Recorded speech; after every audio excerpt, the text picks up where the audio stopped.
Once upon a time, there was a young man named Jack who lived in a small village in the countryside of England.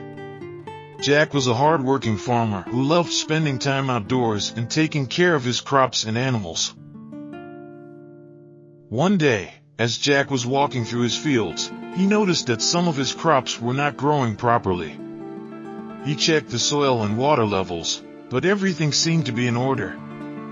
He couldn't figure out what was wrong.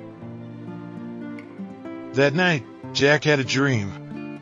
In his dream, he saw a wise old woman who told him that his crops were being affected by a curse that had been placed on the land by an evil witch. The curse would only be lifted if Jack could solve a riddle. The riddle was, what is always in front of you but can't be seen? Jack thought about the riddle for a long time, but he couldn't come up with an answer. He decided to ask the villagers for help. The villagers were puzzled by the riddle, but they promised to ask around and see if anyone knew the answer.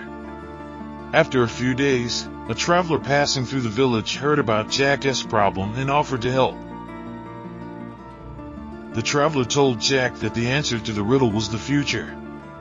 The future is always in front of us, but we can't see it because it hasn't happened yet. Jack was amazed by the traveler's wisdom and thanked him for his help. Jack went back to his fields and announced the answer to the riddle. Suddenly, the curse was lifted, and his crops started to grow again. Jack's farm became more successful than ever before, and he became known as the wisest farmer in the village. From then on, Jack always remembered to seek help when he needed it and to never give up on finding a solution to a problem.